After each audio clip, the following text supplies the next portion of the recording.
The Arabic word Muslim literally translates to someone in submission to the will and law of God. The message of Islam has always been universal and meant for all people. Anyone who accepts this message becomes a Muslim. One out of every four persons on this earth is a Muslim. This faith claims 1.8 billion followers, which equates to about 24% of the global population. While Islam is currently the world's second largest religion after Christianity, Islam is the fastest growing religion. Muslims are projected to surpass Christians in about 2070 as the largest religious group in the world. While many may associate Islam with countries in the Middle East, only 18% of Muslims are Arabs. Muslims represent the majority population in a total of 56 countries. The Muslim population is a diverse community of believers spanning the globe. Many Muslims reside in Europe, Southeast Asia, and in the West. Islam is not limited to one ethnicity or group of people. Indeed, Muslims are made up of people from a variety of ethnic backgrounds, races, cultures, and national origins.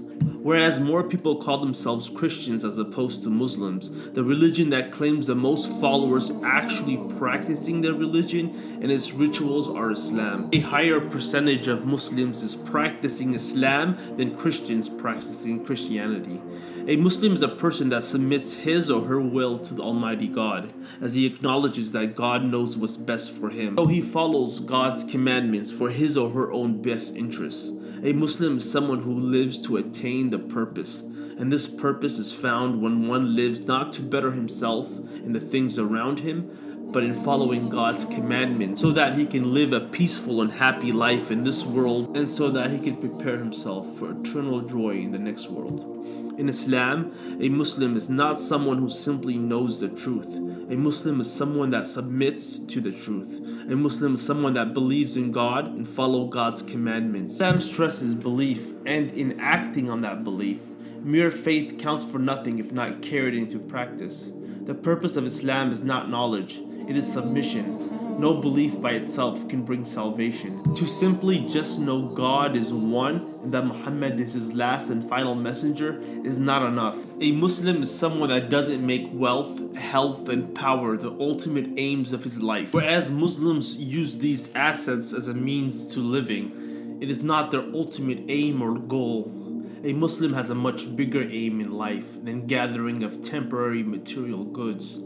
Since the life of Prophet Muhammad is full of countless examples that show his status as a role model for mankind, for societies, and for individuals, one can find truths in Prophet Muhammad's life that constitute an example for them to follow.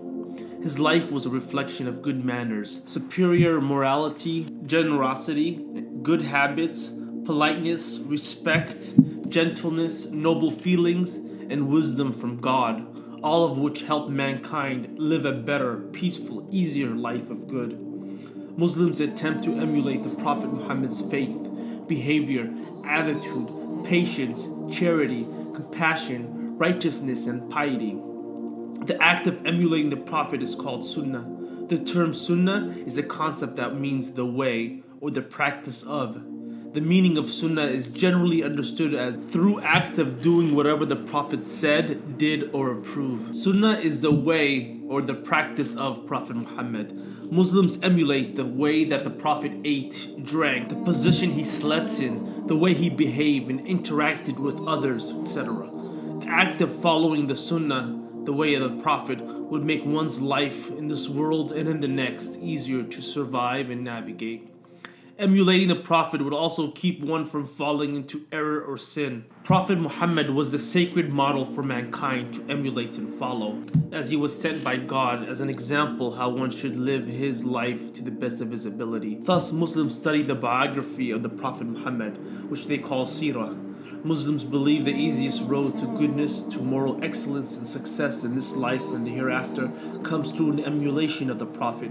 The teachings of Prophet Muhammad acts as a mercy and healing for all of mankind. Islam is such a natural way of life that its rules, regulations, and recommendations become easy to adopt. Islam is not merely a religion, it is a way of life, a holistic way designed by the Almighty to benefit the one that follows it. In Islam, the worship of God consists of every act, belief, statement, or sentiment of the heart which God approves of and loves. Anything that brings a person closer to his Creator would be considered an act of worship.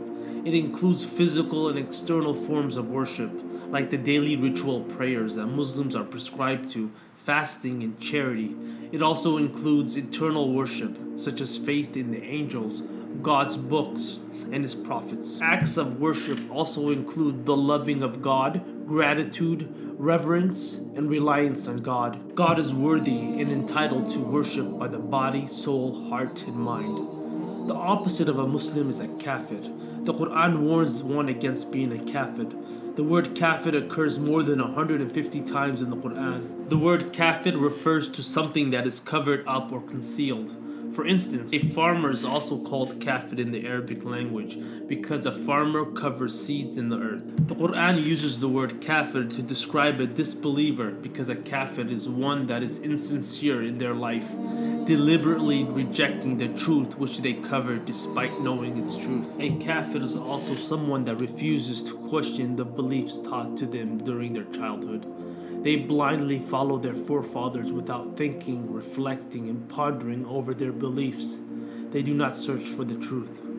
The word kafir in the West is usually translated into infidel, which is not the proper definition. The word infidel means someone who does not believe in God, whereas a kafir is someone that denies, conceals, or refuses the truth. A kafir is someone that rejects the truth or knows the truth but refuses to act upon it. A disbeliever is also someone that is ungrateful, who chooses to live, hide, or cover into the darkness of ignorance. Islam does not teach followers to hate non-Muslims. In fact, Islam came to bring dignity to all human beings. The Quran explicitly states that children of Adam are honored. God has given respect to all of children of Adam, which would include every human. If God gives them respect, we certainly need to respect them as well. Islam teaches that the only real criterion for superiority is piety, God consciousness in actions, and righteousness.